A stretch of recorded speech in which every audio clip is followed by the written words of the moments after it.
Hello everyone, welcome to Encore with me, Genie Godula. Here's a look at what's coming up in today's show.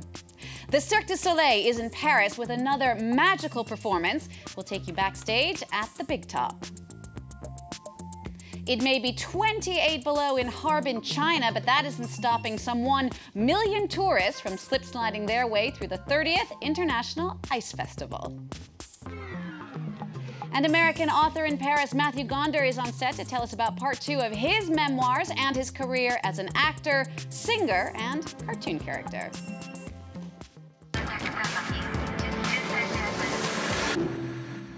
Well, over the years, many foreign artists and performers have moved to Paris to let the creative juices of the city grow through them. And that is certainly the case with my guest today. He first moved to the French capital 30 years ago and has been singing, dancing, acting, and writing ever since. His name is Matthew Gonder, and his latest work is a book called Music on the Move Out West. It's part 2 of his memoirs from his years as a child growing up in the U.S. Matthew, hello. Thanks for joining us. Thank you, Jeannie. It's a pleasure. Now, this book is a sequel to your first book that came out last year, 2 years ago? Last year, it is Christmas indeed. on the Move Out West. It is indeed. How did the two compare? How do the two compare? Actually, it's a sequel in that it takes place, music takes place where Christmas left off. And it's a good description of my functionally dysfunctional family, in that my father was a single parent in the 1960s. When my mother died when we were all very young, and that was very uncommon back then. And I started telling a certain special Christmas story at dinner parties during the holidays. And my wife, Pam, after she heard it, she said, "You've got to write this down. People would love to hear this." And I was like, I never gave it a thought. It was just something I shared. So one day, I lost my voice and couldn't sing. So I decided, what the heck, instead of doing nothing, I'll make Pam happy and I'll write the story. And how about this one now? Music on the Move Out West. Second experience, what was it like? Second experience was basically, I got so many positive reviews from people that liked the first story and said, well, what happens after this? Because the first book only spans 1 month of our lives.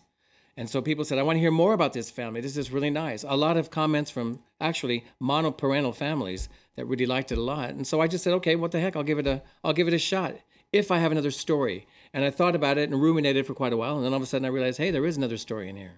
More and more authors are doing what you did, which is self-publishing. Why that decision? What was it like? And was it hard self-publishing a book in English when you're based in France? No, not at all. Actually, it's very user-friendly. Amazon and CreateSpace is where I went through. I did a lot of research going through all different kinds of sites and checking it out. And as we all know, the publishing world is totally changing today. You know, everyone's trying to get their books out there. And with the online, the ebook readers that everyone has, it's kind of tough. People are not buying as many books. Many bookstores are closing.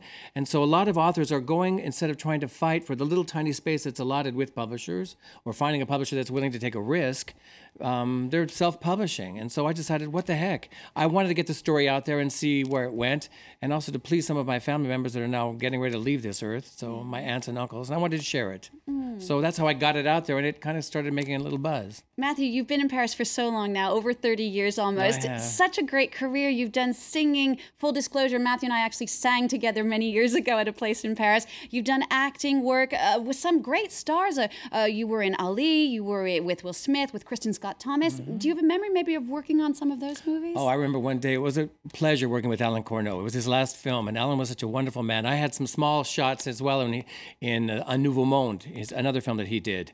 But when I was cast to play this part, it was such an honor, because no one knew Alan was sick.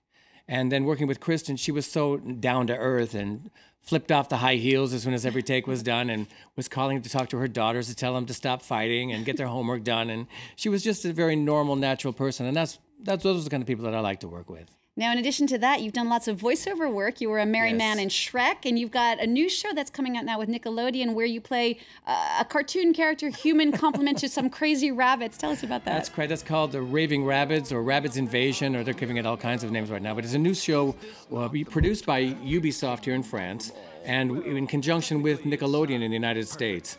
And they're working together, so they hired 4 actors to play the human cartoon characters, of which I'm one. So it's just coming out just recently right now. Matthew, you've done so much performing and you came late to writing. Did you feel like your performance experience helped you at all in your writing? Oh, I think it all melds together. It's all, it's all just experience that kind of comes together, and it's all different mediums of expression. That's how I look at it, so whatever. And how do you see the future playing out now? Do you want to go more towards singing, or do you want to keep writing, or what are you thinking? I just want to go more towards living, and I think that all those expressions and all these mediums are just opportunities for opening up your facets of yourself. And so wherever I get called, I'll go in that direction. Well, how about this? I know you've done lots of performing. Have you ever done any circus performing? Well, my life is a circus, so... Well, you know, one of the biggest circuses in the world, the Canadian troupe Cirque du Soleil, is actually in Paris. They've set up a shop not far from here on an island, and their latest show is called Kuza. Our Encore team went to take a look. Acrobats, contortionists and trapeze artists, the best in their field, are all here at the Cirque du Soleil. Behind the scenes, it's a gargantuan task to keep this well-oiled machine turning. Its 200 performers from all over the world are on tour in France for 2 months. Among them, the 4 Dominguez brothers and their incredible balancing act. They spend most of their waking hours 8 meters above the ground and clock up 2.5 hours of training every day. Angel has been walking the tightrope since he was just 11 years old. Our father taught us the act. He learnt it from my grandfather. We are the 5th generation to do this. Some have it in their DNA, others are former professional athletes. Yulia Korostleva's already had a career as a professional gymnast. This convert to the circus is fulfilling a childhood dream, but she still finds life on the road tough, away from her family. Sometimes you don't realize, but I've been home now and I was crying hard when I was leaving home. 3,000 people gather every night under the big top to see Yulia do her 15-minute show.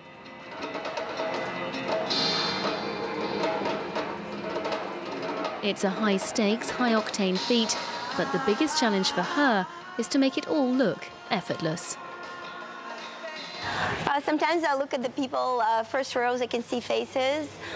I mean, I'd say 50-50. I believe people feel when it's technical or when it's come out of, when it's very emotional. When it's only technical, I think they feel it. They feel something missing. And if 2 tight ropes weren't enough, skipping ropes are added to the mix, making the Dominguez brothers show a one-off spectacle, even when there's the odd tumble.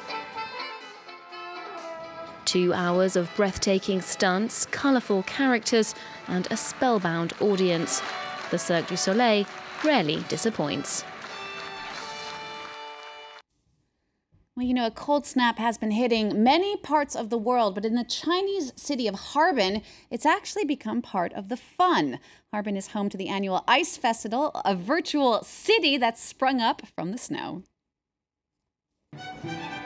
The frozen, luminous world of the Harbin Ice Festival. Visitors can try out ice slides and skating, take a tour in a horse-drawn carriage, go to church, and pay respect to a gigantic snow Buddha. It took over 7,000 sculptors and laborers to build this winter wonderland that takes place every year in the northeastern Chinese city of Harbin. For its 30th anniversary, the Ice Festival is expected to attract more than 1 million visitors. Good news for Harbin's tourism industry. We've never seen anything like it before. This place is amazing. I'm from North China, the city of Daking. It's the first time I've come to the Harbin Ice and Snow World too. I feel excited. This place is perfect for a photo shoot. This year, the illuminated crystal dreamland has also attracted many European tourists. I come from Denmark. My first time in Harbin. Loving it. It's very nice and very cold. Beautiful scenery at the Ice Festival. With winter temperatures in Harbin often way below 0 degrees Celsius, locals are used to snow and ice. Many say they're pleased the festival happens in their city. As someone from Harbin, I'm very proud of this. This is our hometown's cultural festival, and it's allowing us to spread our traditions of sculpting ice. The festival goes on until the end of February. Those who feel the cold can keep warm by having a dance at the ice disco. It's pretty impressive stuff. I'd like an ice disco, don't you think? I would love to go there. I'd have to dress warmly. Exactly. Well, if some of you would prefer warmer weather, like, say, the south of France, you should know that the countdown to the Cannes Film Festival is already underway. The organizing committee has just announced the president of this year's jury, and it's New Zealand filmmaker Jane Campion. Now, she has quite a history with the festival herself. She's the only female director to have won the top prize, taking home the infamous Palme d'Or in 1993 for her film, The Piano. Apart from the fact that Campion is an acclaimed director herself, this choice is a symbolic one. The festival has been slammed in recent years for its failure to include female directors in competition. Well, the Cannes Film Festival kicks off May 14th, of course. The whole Encore team will be there, as always, with live coverage of every minute of that movie glamour. Matthew Gonder, we're almost at the end of our show. Thank you so much for coming in and talking to us about your book, Music on the Move Out West. That's available in all the great bookshops here in Paris, like Shakespeare & Company. It is, and all the Amazon sites online. Fantastic. We're looking forward to having our viewers read it. Thank you for coming in. Thank you. We will now leave you with the annual Blacks and Whites Carnival Parade. It's the biggest celebration in southern Colombia, and its roots date back to 1607, when black slaves were granted just one day a year to celebrate as free men. We'll leave you with that. Thank you so much for tuning into Encore. I'm Genie Godula in Paris. Au revoir.